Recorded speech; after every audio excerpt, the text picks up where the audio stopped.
ఈరోజు ప్రతి గ్రామంలో ఒక సచివాలయం, ఒక రైతు భరోసా, ఒక హెల్త్ సెంటర్ కట్టి అక్కడ ప్రతి సచివాలయంలో కూడా 8 నుంచి 10 మంది పేదవాళ్ళకి, పిల్లలకి ఎవరైతే చదువుకున్నారో వాళ్ళందరూ కూడా ఉద్యోగాల అవకాశాలు ఇచ్చి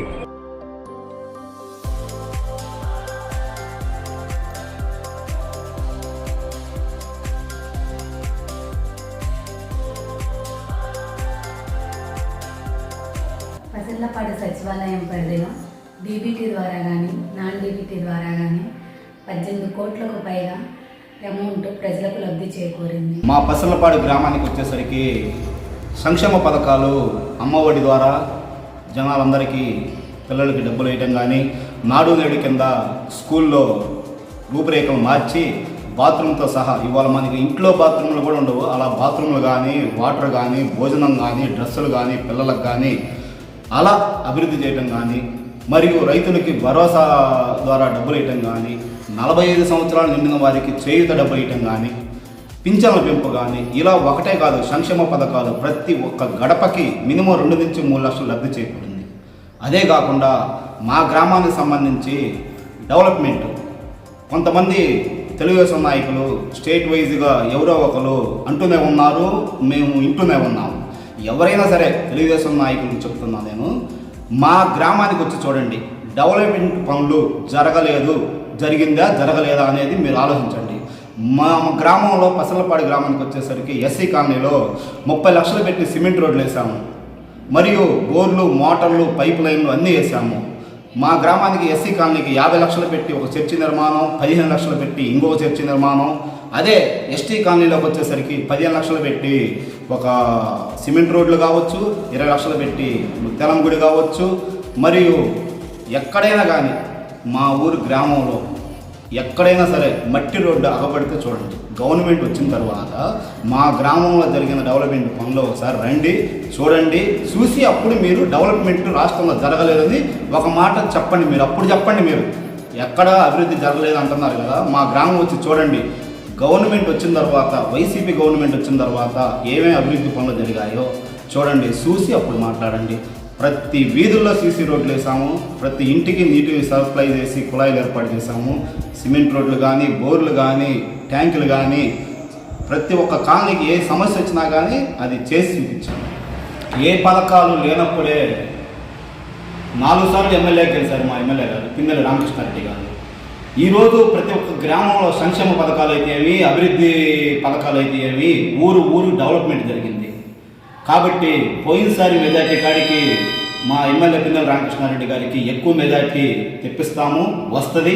ప్లస్ నియోజకవర్గంలో కూడా ఖచ్చితంగా ప్రతి ఒక్క విలేజ్, ప్రతి ఒక్క మండలం కూడా పోయినసారి మెజార్టీ కాడికి ఎక్కువ మెజార్టీ వస్తుందని మేము ఖచ్చితంగా ఆశిస్తున్నాము. సంక్షేమ పథకాలు ఎక్కడ కూడా లంచం లేకుండా, ఏ నాయకుడితో పని లేకుండా ఈరోజు సంక్షేమ పథకాలు కులం లేదు, మతం లేదు, పార్టీ లేకుండా అతీతంగా ఖచ్చితంగా మన ముఖ్యమంత్రి గారు సంక్షేమ పథకాలు ససేమలంగా జరుగుతామని ఈరోజు మళ్ళీ మన ముఖ్యమంత్రిగా చేసుకోవాల్సిన అవసరం 30 ఏళ్ళ పాటు మన ముఖ్యమంత్రి గారే ఉండాలని మనస్ఫూర్తిగా చెప్తాము.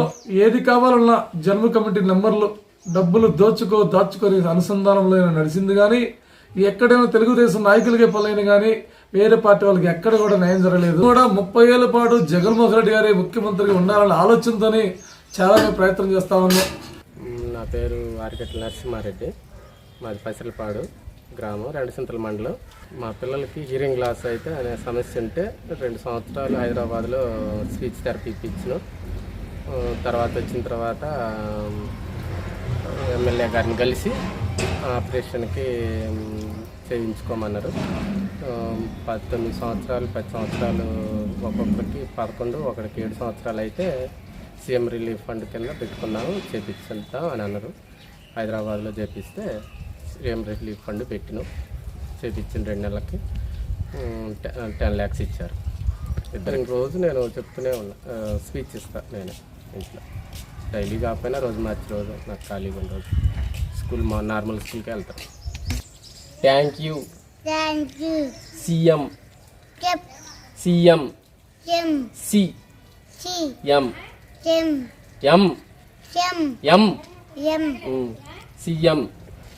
సార్.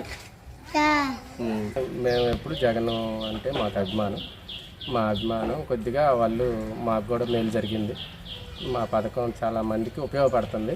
నాకైతే చాలా మేలు చేసింది. అది వచ్చిన తర్వాత నేను కూడా ఆ బంగారం లోన్ పెట్టి ఈ డబ్బులు మళ్ళీ తిప్పి తెచ్చుకున్నాను. నాకు చాలా అయితే ఆ పథకం బాగా ఉపయోగపడింది. నాకైతే చాలా సంతోషంగా ఉంది. సీఎం గారికి నాకు కృతజ్ఞతలు. మా ఎమ్మెల్యే గారు పిన్నెల్లి రామకృష్ణారెడ్డి గారు మేము ఎప్పుడు పోయినా కానీ బాగా ప్రేమగా పలకరిస్తారు. మేము ఎప్పుడైనా ఆయన రుణం కూడా ఎప్పుడు తీర్చుకోలేము. అందుకని ఎప్పుడు మేము ఆయన అంటే ఉంటాం. ఆయన రుణాన్ని అట్లా ఆయన ప్రేమని మేము ఆయన చుట్టూనే ఉంటాం. ఎప్పుడు మేము ఆయనకే ఓటేసి మేము ఆయన రుణాన్ని తీర్చుకుంటాం. మాకు 0 వడ్డీ వస్తుంది. డోక్రా రుణమాఫీ వచ్చింది. మా ఆయనకి రైతు భరోసా వచ్చింది. మా అత్తయ్యకి పింఛన్ వస్తుంది. కార్డు ఆమెకి, మనవరాళ్ళకి, మా పిల్లలకి ఆయనకి పింఛన్ వస్తుంది. పచ్చవాతం వచ్చింది. నాకు 2 సంవత్సరాలు 40 సంవత్సరాలు పడ్డాయి. మళ్ళీ రజాగానే రావాలి. నెలకేదైతే మా నాన్న చనిపోతే బీమా డబ్బులు వచ్చినాయి. ఖర్చులకి జగన్మామ వేసింది. థ్యాంక్ యూ జగన్మామ. మా అమ్మగారి ఇంట్లో ఇట్లా అకస్మాత్తుగా చనిపోయింది. మేము వాలంటీర్ ద్వారాగా బీమాకి అప్లై చేసుకున్నాం సచివాలయానికి వెళ్ళి. అది కొద్ది రోజులకి అమౌంట్ మా అకౌంట్కి జమ అయినాయి. దీనివల్ల మా కుటుంబంలో ఆర్థిక ఇబ్బందులు తొలగిపోయాయి. దీని ద్వారా ఏమనుకున్నామంటే మేము ముఖ్యమంత్రి జగన్మోహన్ రెడ్డికి, పిన్నెల్లి రామకృష్ణారెడ్డికి ఓటేసి గెలిపిద్దాం అనుకుంటున్నాం. సిమెంట్ రోడ్లు వేశారు.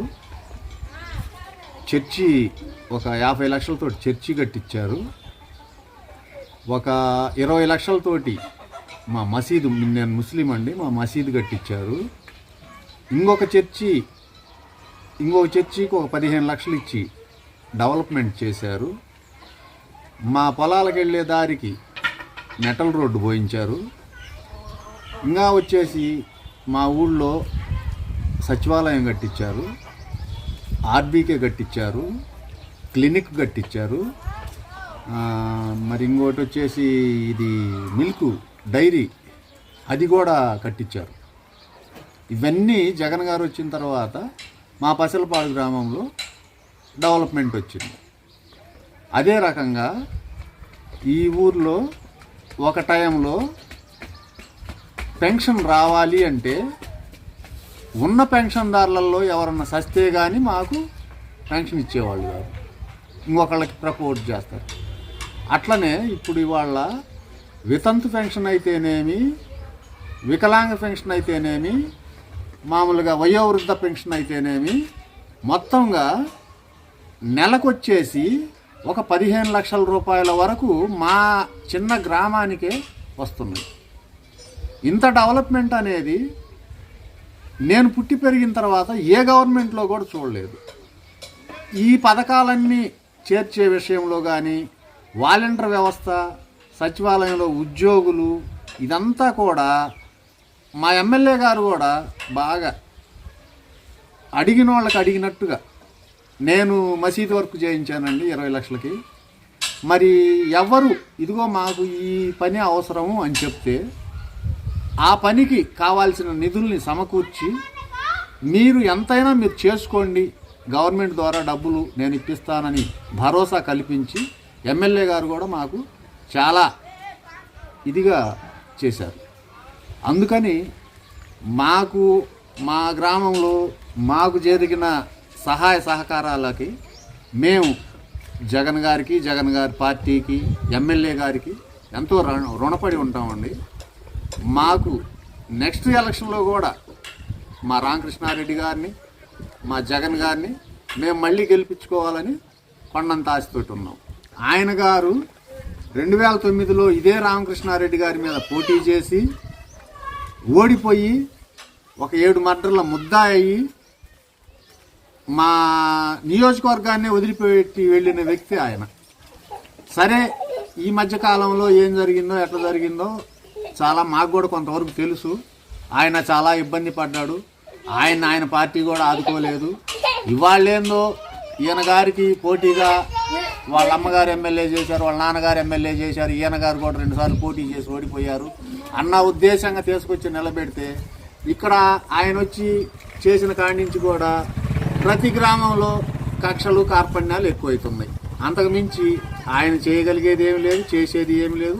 ఆల్రెడీ ప్రతి ఊరికి ఏ ఊర్లోనైనా అసలు ఇది అందలేదు అనటానికి లేకుండా ప్రతి చోట కూడా మాకు అన్ని సౌకర్యాలు అందుతుంది. వైఎస్ రాజశేఖర రెడ్డి గారు ఆ రోజుల్లో 4% రిజర్వేషన్ కల్పించినందు మూలంగా నా ఇద్దరు కొడుకుల్ని నేను బీటెక్ చదివించుకున్నాను. నా స్థాయికి నా ఇద్దరు కొడుకుల్ని నేను బీటెక్ చదివించాలంటే అది సాధ్యపడేది కాదు. ఆయన దయ వల్ల నేను నా ఇద్దరు కొడుకుల్ని నేను బీటెక్ చదివించుకొని వాళ్ళ బ్రతుకు వాళ్ళు బ్రతికే విధంగా ఇవాళ నేను నా సహాయ సహకారాలు నా పిల్లలకు అందించా. అదే రకంగా మా స్టేట్ మొత్తం మీద కూడా ఇవాళ ముస్లిం మైనార్టీలకి జగన్ గారు వచ్చిన తర్వాత వాళ్ళ నాన్న ఒక అడుగు ముందుకేసి 4% ఇస్తే ఈయన ప్రతి ముస్లిం మైనార్టీలకు కానీ బడుగు బలహీన వర్గాలకు కానీ ఎస్సీ ఎస్టీ బీసీ మైనార్టీలకు కానీ ప్రతి విషయంలో కూడా రాజకీయంగా కూడా అన్ని సమాన హక్కులు కల్పిస్తూ కార్పొరేషన్లే ఇచ్చారు, మినిస్టర్లే ఇచ్చారు, ఎమ్మెల్సీలే ఇచ్చారు. అనేక రకాలుగా మా ముస్లిమ్స్ను కూడా చాలా విధాలుగా ఆయన గారు మమ్మల్ని ఆదుకుంటున్నారు. మాకు ఈ గవర్నమెంటే మళ్ళీ రావాలా, జగనే మళ్ళీ ముఖ్యమంత్రి కావాలా, మా రామకృష్ణారెడ్డి గారే మళ్ళా ఎమ్మెల్యేగా గెలవాలి.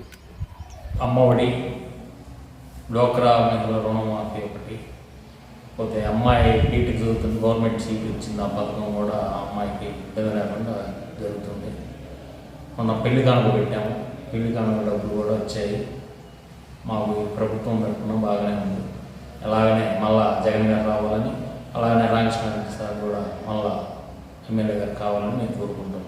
మాకు మసీదుకి 20 లక్షలు ఇచ్చారు రామకృష్ణారెడ్డి గారు. జగన్ గారు ఈసారి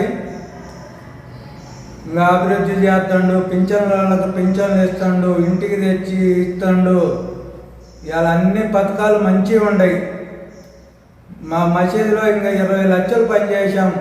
వైభోగంగా ఉంది మా మసీదు. గజల్పాటిలో ముస్లిమ్స్ మొత్తం మేము ఈసారి రామకృష్ణారెడ్డి గారికి ఓటేసి మొత్తం గెలిపించుకుంటాం. మేమంతా కలిసికట్టుగా ఉండాం. మేమంతా మసీదుకి 20 లక్షలు ఏమని అడిగాం, ఇచ్చిండు ఆయన. మాకు ఇంకా పథకాలు ఇస్తానన్నాడు. ఇంకా చేసే ఇది ఉంది, మాకు ఇంకా చేయాలని. మాకు ఊళ్ళో మట్టి రోడ్డు అంటూ లేదు, మాకంతా సిమెంట్ రోడ్లే. ఏ పనైనా కానీ చేసి పెట్టిండు. నీళ్ళు ఇంటింటికి నీళ్లు మాకు అన్నీ చేసి పెట్టిండు. అందుకని మేము ఈసారి ఇంకా మెజార్టీతో గెలిపించుకోవాలి. మేము రామకృష్ణారెడ్డి గారిని, జగన్ గారిని గెలిపించుకోవాలి. పిన్నెల్లి రామకృష్ణారెడ్డిని గెలిపిద్దాం, మాచర్ల అభివృద్ధిని కొనసాగిద్దాం.